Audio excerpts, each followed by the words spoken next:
मैं नरवीर आपके अपनी नरवीर स्टडी क्लास में एक बार फिर से स्वागत करता हूं। नई सेशन के साथ हाजिर हुए हैं। आज का जो सेशन रहेगा हमारा, इसमें हम आइटा से रिलेटेड पढ़ेंगे। दूसरा हम रियल नंबर के बारे में आपको बताएंगे कि रियल नंबर क्या होती है, वास्तविक संख्या क्या होती है। रियल नंबर को बोलते हैं हिंदी में, वास्तविक संख्या क्या होती है, संख्या।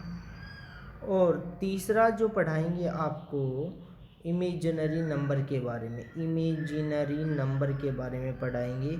इमेजिनरी नंबर कह सकते हो या आप कह सकते हो हिंदी में अवास्तविक संख्या।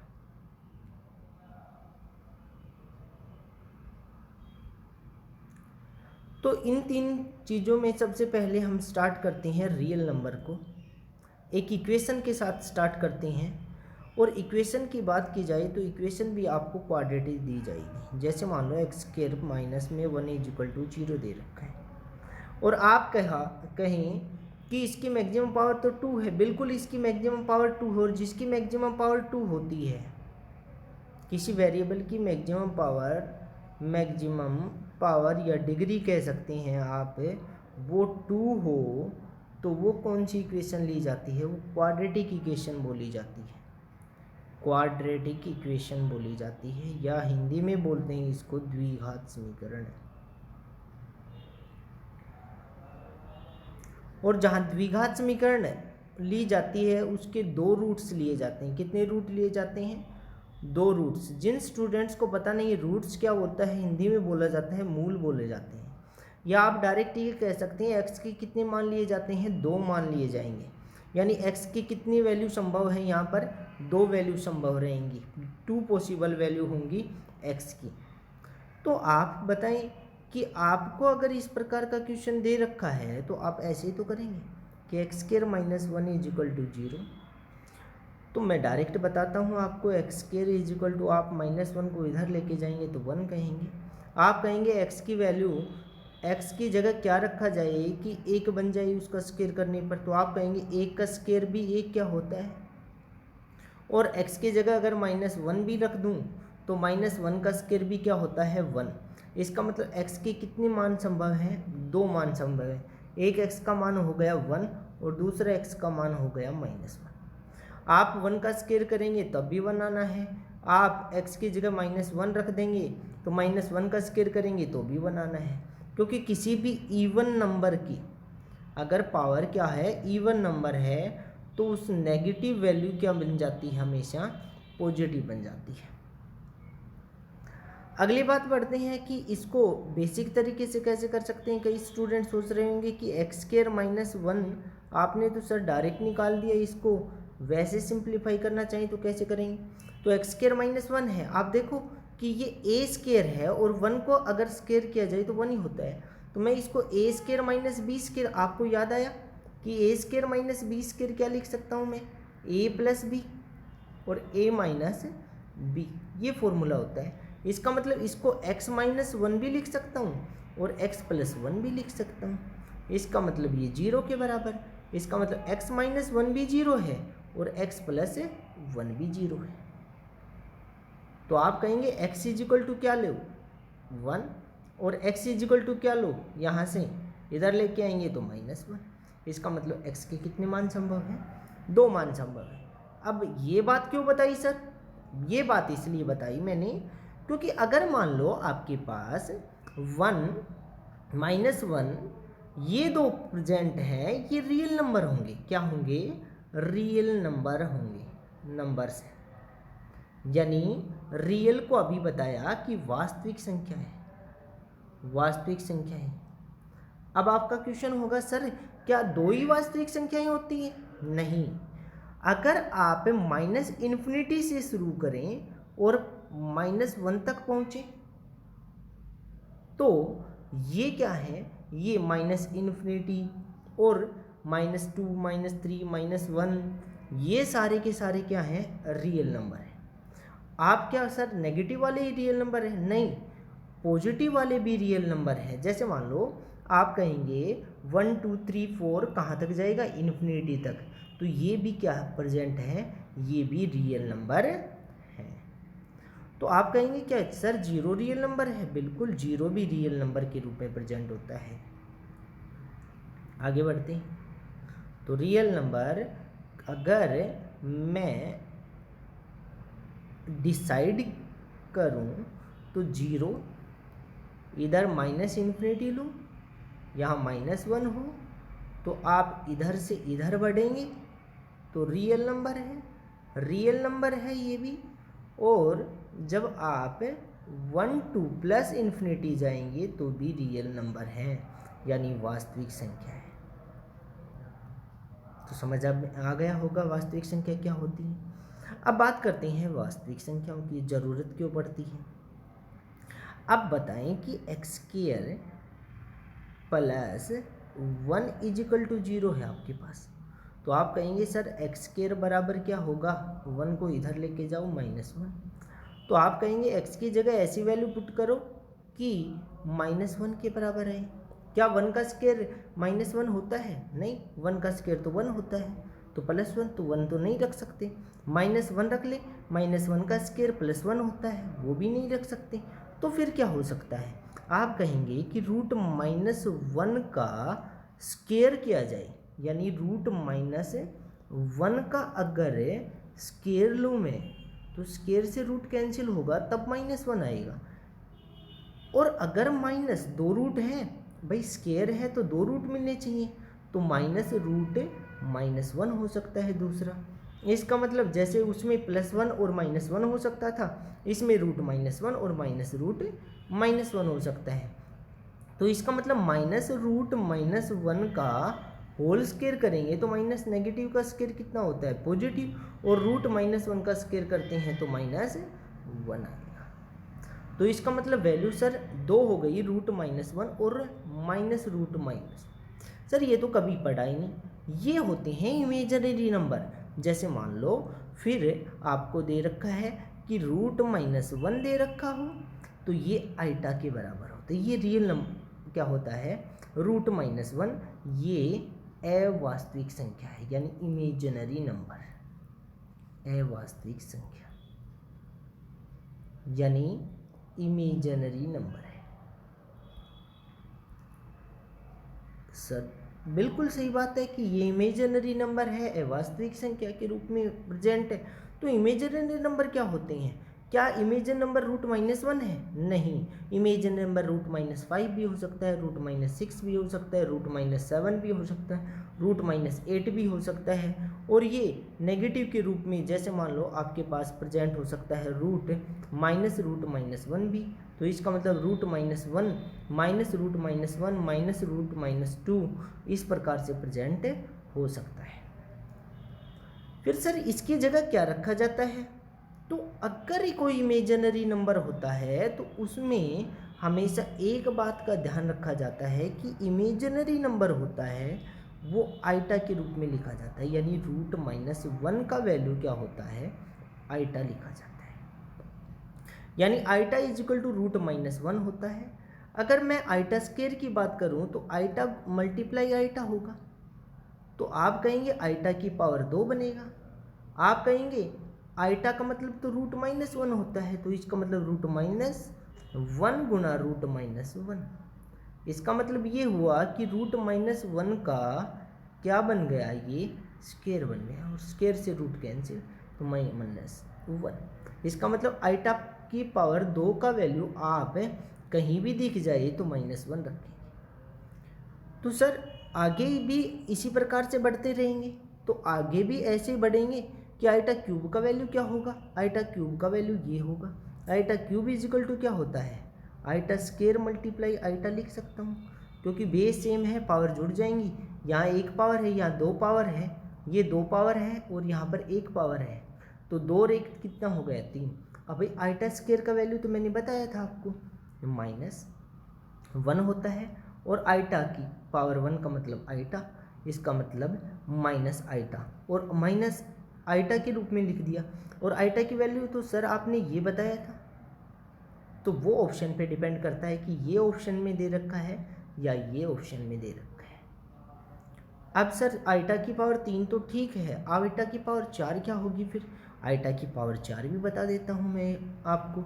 आइटा की 4 इंटू में आइटा की पावर 2 गुना में आइटा की पावर 2, क्योंकि बेस सेम है, आइटा और आइटा बेस सेम है, पावर जुड़ेंगी 2 और 2 कितना हो गया 4, पावर 4 बन गई। तो आप कहेंगे आइटा की पावर 2 तो अभी सिखाया था सर आपने -1 होता है और आइटा स्क्वायर का वैल्यू -1 होता है, तो -1 को -1 से गुना करते हैं तो +1 आएगा, बिल्कुल +1 आ जाएगा। इसका मतलब आइटा की पावर 4 कितना होता है 1 होता है। तो एक साथ लिखते हैं हम इनको दोबारा से कि आइटा हमेशा √-1 होता है, आइटा की पावर 2 हमेशा -1 होगा, आइटा की पावर 3 माइनस आइटा होगा, या कई जगह पर आपको ऑप्शन में ये मिल सकता है, और आइटा 4 की वैल्यू कितनी होगी 1 होगी। सर आइटा 4 तक तो आपने बता दिया, मगर आइटा की पावर 4 से ज़्यादा पावर आ जाए तो क्या करना है? ज़्यादा दिमाग लगाने की ज़रूरत नहीं है, क्योंकि यहाँ से आइटा की पावर 5 आएगी, आइटा की पावर 6 आएगी, आइटा की पावर 7 आएगी, या आइटा की पावर 1000 कुछ भी आ जाए। तो आप हमेशा इस चीज़ का ज़रूर ध्यान रखें कि ये साइक्लिसिटी शुरू हो जाएगी, चक्रीयता। यानी चक्रीयता क्या होती है सर? एक प्रकार से चक्रीयता वो होता है जहाँ से स्टार्टिंग करते हैं वहीं पे आना, दोबारा से शुरू होना, वो क्या कहलाती है? साइक्लिसिटी, चक्रीयता कहलाती है। तो चक्रीयता में क्या होगा सर? तो चक्रीयता की बात की जाए तो चक्रीयता में क्या होता है कि जैसे मान लो आइटा की पावर 5 दे रखी है आपको कुछ नहीं करना, इसको 4 से भाग करना है। जब 4 से भाग किया, 5 को 4 से भाग किया तो 4 एकम 4, रिमाइंडर दिखा मैंने, 5 में से 4 घटाएंगे तो 1 रिमाइंडर, तो हम आइटा की पावर रिमाइंडर को रखेंगे, तो आइटा की पावर 1 कितना होता है आइटा, और आइटा की वैल्यू तो √-1 होती है, बिल्कुल वही। इसका मतलब ये हुआ कि आइटा की वैल्यू √-1 है, आइटा की वैल्यू पावर 2 -1 है, आइटा की 3 माइनस आइटा है, और आइटा की 4 1 है। तो इसका मतलब आइटा की 5 क्या हुआ? एक ही आइटा ही तो हुआ, और आइटा क्या होता है? यही तो होता है। आइटा की पावर 6 क्या होगा? 4 से भाग किया, आइटा की पावर 6 को अगर 4 से भाग करते तो रिमाइंडर कितना आएगा? 4 एकम 4, रिमाइंडर आया 2, आइटा की पावर 2 कितना होता है? -1। इसका मतलब ये भी -1 है। तो इसका मतलब एक 4 के पावर के बाद साइक्लिसिटी शुरू हो गई दोबारा से। तो इसका मतलब है आपको जब भी आइटा की वैल्यू 4 से ज़्यादा हो तो आपको क्या करना है? पावर जो होगा उसको, पावर को 4 से भाग करेंगे। पावर को, आइटा की पावर कुछ भी हो, पावर दे रखी है, उसको कितने से भाग करेंगे? 4 से। आइटा की पावर कुछ भी दे रखी है, उसको कितने से भाग करेंगे? 4 से। और जब 4 से भाग करने के बाद आइटा की पावर क्या लिखेंगे? रिमाइंडर को लिखेंगे, शेषफल को। आइटा की पावर क्या रहेगी? शेषफल रहेगी, और आंसर निकाल देंगे। अब जब 4 से भाग किया जाता है तो एक बात तो कन्फर्म है, क्या तो शेष आएगा 0, क्या आएगा 1, क्या आएगा 2 रिमाइंडर, क्या आएगा 3। क्या तो शेष 0 आ सकता है, या 1 आ सकता है, या 2 आ सकता है, या 3 आ सकता है, या रिमाइंडर कह सकते हैं इंग्लिश वाले, 0 आ सकता है, 1 आ सकता है, 2 आ सकता है, 3 आ सकता है। आइटा की पावर 4 और आइटा की पावर 0 1 के बराबर होता है, ये हमेशा ध्यान रखना। तो एग्जाम्पल देखते हैं इसके। अगर एग्जाम्पल की बात की जाए तो एग्जाम्पल क्या होंगे इससे रिलेटेड? तो एग्जाम्पल जैसे मान लो आपको क्वेश्चन दे देगा कि आइटा की पावर 4 9 7 3 2, इसको बराबर देगा, प्रश्नवाचक दे देगा, इसका मतलब इसका सोल्व आउट करना है, इसको सोल्व करें। तो हमने ने क्या बताया कि 4 से बड़ी जो भी पावर आए उसको कितने से भाग करो? जो भी पावर हो। आइटा 4 9 7 3 2, इसको कितने से भाग कर देंगे? 4 से। जब मैंने 4 से भाग करने का मतलब है मेरे को पूरे को भाग नहीं करना, मेरे को लास्ट की 2 डिजिट पकड़नी है। लास्ट की 2 डिजिट क्या है?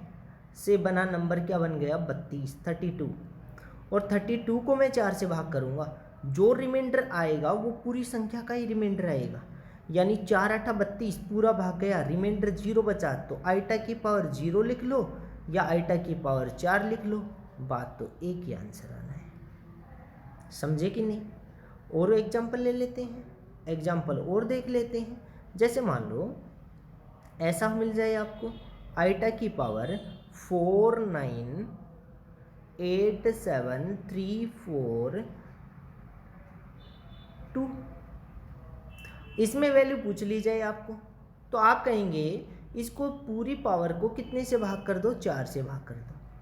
4 से भाग करने का मतलब है आप कहेंगे 42, यानी लास्ट की 2 डिजिट से बना नंबर को पकड़ो और उसको 4 से भाग करो। तो 4 एकम 4, 4 एकम 4, 4 में से 4 गए तो 0, 2 उतारा तो अब तो भाग नहीं जाएगा, तो रिमाइंडर कितना बच गया भाई 42 को अगर 4 से भाग करते हैं, जो कमज़ोर स्टूडेंट हैं वो देखें, 4 एकम 4, 2 उतारा, अब भाग नहीं जाएगा, अब भाग नहीं जा सकता, रिमाइंडर कितना बचेगा 2, तो रिमाइंडर 2 बचा, तो आइटा की पावर 2, और आइटा की पावर 2 अभी सिखाया था कितना होता है -1, आंसर आ जाएगा आपका।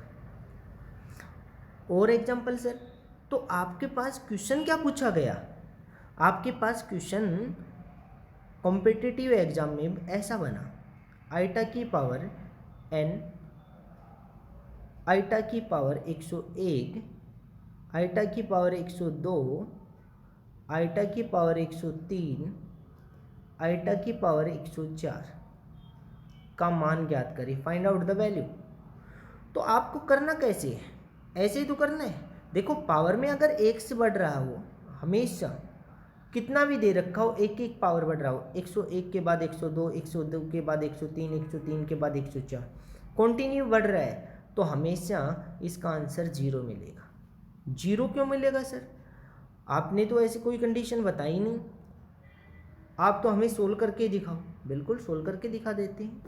आइटा की पावर 101 है, आइटा की पावर 102 है, आइटा की पावर 103 है और आइटा की पावर 104 है। आपको बताया कि 4 से भाग करना है हर पावर को, आइटा की जितनी भी पावर है 4 से भाग करना है, और 4 से भाग करने का मतलब है, मैंने बताया था लास्ट के 2 नंबर के डिजिट को पकड़ो और 4 से भाग कर दो। तो लास्ट की 2 डिजिट तो 1 है, 1 को क्या 4 से भाग दे सकते हैं, नहीं दे सकते, तो आइटा की पावर 1 बन गया। 2 को 0 2 बना, 0 2 को 4 से भाग कर सकते हैं, बिल्कुल नहीं कर सकते, रिमाइंडर 2 बच गया। 3 को 0 3 बना, ये 0 3, इसका मतलब 3 को 4 से भाग नहीं कर सकते, आइटा की पावर 3 बन गया। और 4 एकम 4, इसका मतलब 0 4 को 4 से भाग किया तो आइटा की पावर 0, और आइटा की पावर 0 कितना होता है 1। आप बताओ आइटा ये है, आइटा की पावर 2 कितना होता है -1 होता है, आइटा की पावर 3 कितना होता है माइनस आइटा होता है। तो आप बताओ कि माइनस आइटा और आइटा 0, -1 और +1, ये +1 है लास्ट में, तो -1 और +1 0, तो आंसर कितना आ जाएगा 0। अगर ये क्वेश्चन स्टेटमेंट में पूछा जाता है तो ऐसा क्वेश्चन पूछा जाएगा आपसे कहा जाएगा कि आइटा की पावर n, आइटा की पावर n+1, आइटा की पावर n+3 2 और आइटा की पावर n+3, n कोई नेचुरल नंबर है, नेचुरल नंबर। तो फाइंड आउट द वैल्यू, इसका वैल्यू फाइंड आउट करना है कि n कोई नेचुरल नंबर हो, यानी n कोई प्राकृत संख्या हो, तो आइटा की पावर n, आइटा की पावर n+1, आइटा की पावर n+2, आइटा की पावर n+3 का मान क्या होगा। तो आप कभी भी ऐसा क्वेश्चन आ जाए उसमें 4 वैल्यू कंटिन्यू है, जैसे मान लो कुछ भी मान सकते हैं, 8 मान लिया मैंने नेचुरल नंबर, n की जगह 8 होता, 8 के बाद 9, 9 के बाद 10, 10 के बाद 11, n की जगह 8 रखेंगे, 8 में 1 जोड़ा 9, 8 में 2 जोड़ा भाई 8, आइटा की पावर यहाँ पर 8 रखेंगे, 8 में 1 जोड़ा तो 9, 8 में 2 जोड़ा तो 10, 8 में 3 जोड़ा तो 11, एक कॉन्टिन्यूस सीरीज बन गई, तो इसका आंसर हमेशा क्या रहेगा 0, इसका आंसर रहेगा। कई बार ऐसा क्वेश्चन पूछ लिया जाता है, आपको ध्यान से समझें कि आपको नेगेटिव के रूप में पूछ लिया जाता है। जैसे मान लो आइटा की पावर क्या दे देता है आपको 4 9, ये दे दिया, अब इसका वैल्यू पूछ लिया जाए आपसे, तो घबराना नहीं है इससे। आपको करना कैसे है कि आइटा की पावर 49 है। अब आइटा की पावर नेगेटिव के रूप में प्रेजेंट है, तो क्या आप नेगेटिव वैल्यू को, आपको पता है कि अगर नेगेटिव वैल्यू के रूप में प्रेजेंट है तो नेगेटिव वैल्यू को हमें, जैसे मान लो 2 की पावर -1 प्रेजेंट होता है तो आप क्या कहते हैं 1/2 लिखो। 2 की पावर -3 प्रेजेंट होता है तो आप कहते हैं 1/2 की पावर 3 लिखो। वैसे लिखना है तो पहले सबसे पहले 1 में आइटा की पावर क्या लिखेंगे 49, पॉजिटिव बन गया। अब इसको 4 से भाग करना है। जब मैंने इसको 4 से भाग किया तो रिमाइंडर कितना है 4 एकम 4, 4 दूनी 8। इसका मतलब रिमाइंडर कितना बचा 4 एकम 4 और 4 दूनी 8, रिमाइंडर 1 बचा। तो इसका मतलब आइटा की पावर 1, तो 1 में आइटा इसका आंसर होगा। कई बार 1 आइटा के रूप में आंसर दिया नहीं रखते, आपको आंसर मिलेगा आइटा माइनस आइटा, आइटा -1, इसके रूप में आंसर मिलता है। आप उस क्वेश्चन में कैसे करेंगे इसको आंसर 1 में आइटा आ रहा है अपन तो आपको एक मेथड पता है जिसको हम क्या बोलते हैं रेशलाइजेशन बोलते हैं। क्या बोलते हैं रेशलाइजेशन बोलते हैं। और जब रेशलाइजेशन की बात की जाती है तो आप इस चीज़ का ज़रूर ध्यान रखें कि 1 में किसके रूप में प्रेजेंट है, आपको 1 में आइटा के रूप में प्रेजेंट की बात की जाए तो 1 में आइटा, रेशलाइजेशन में क्या कहेंगे 1 में आइटा के रूप में प्रेजेंट हो, और 1 में आइटा के रूप में प्रेजेंट होगा तो आप कहेंगे आइटा से ही मल्टीप्लाई और आइटा से ही डिवाइड करो। आइटा से 1 से मल्टीप्लाई किया तो आइटा, और आइटा को आइटा से गुना किया तो आइटा की पावर 2, क्योंकि बेस सेम है पावर जुड़ जाएगी। आइटा की पावर 2 कितना होता है -1, तो आइटा स्क्वायर कितना है -1, तो आइटा को -1 से भाग करेंगे तो माइनस आइटा आंसर आ जाएगा। तो 1 में आइटा की वैल्यू हमेशा क्या होती है माइनस आइटा होती है। ये वैल्यू भी सही है, इसका मतलब 1 में आइटा बराबर होता है माइनस आइटा के। समझ गए क्यों होता है? अब ये समझा भी सकता हूँ कि मैं ये क्यों होता है ऐसा। तो आप कहेंगे 1 में आइटा है और बराबर माइनस आइटा के है, तो आप बताओ कि आइटा इधर लेके जाएंगे तो आप कहेंगे 1 बराबर माइनस आइटा गुना में आइटा। तो मैथमेटिक्स कहता है कि ये अगर लेफ्ट हैंड साइड है तो ये राइट हैंड साइड के बराबर होना चाहिए। तो इसका मतलब 1 बराबर में आइटा गुना माइनस आइटा होना चाहिए। तो आप कहेंगे आइटा को आइटा से गुना कर दो, माइनस आइटा का स्क्वायर बनेगा, और आइटा स्क्वायर कितना होता है -1, और जब -1 को -1 से गुना करते हैं तो क्या आता है +1 आता है। इसलिए ये आंसर बिल्कुल सही है। और आगे बढ़ते हैं, एक क्वेश्चन और देख लेते हैं ऐसा ही। आइटा की पावर जैसे मान लो फॉर एग्जांपल आपको दे रखा है -402, और जब 402 दे रखा है तो इसका आंसर निकालना हो आपको तो क्या कहेंगे 1 में आइटा की पावर 402 रखो, और जब आइटा की पावर 402 रखा तो इसको तो 4 से भाग करना है। तो मैंने देखा लास्ट के 2 डिजिट पकड़ो, 02 बना, और 02 में 2 ही तो लिखेंगे, और 2 को अगर 4 से भाग कर किया जाता है तो रिमाइंडर 2 ही बचता है। तो हम कहेंगे 1 में आइटा की पावर 2, और आइटा की पावर 2 कितना होता है -1, तो 1 को अगर -1 से भाग करते हैं तो -1 आंसर आता है। ये आपका आंसर मिलेगा। तो आज के सेशन में इतना ही, नेक्स्ट सेशन में फिर मुलाकात होगी। इनसे रिलेटेड जो क्वेश्चन होंगे वो आपको VT maths@nrvir मेरे टेलीग्राम चैनल पे मिल जाएंगे। टेलीग्राम चैनल का नाम है। इनसे रिलेटेड क्वेश्चन की जो PDF है, जो क्वेश्चंस हैं वो आपको मिल जाएंगे। इनसे रिलेटेड जो भी क्वेश्चन बनते हैं उनको सोल्व आउट करना। नेक्स्ट सेशन में उन जो क्वेश्चंस आपको दिए जाएंगे उनके सॉल्यूशन के साथ फिर हाजिर होंगे। Thank you, have a nice day.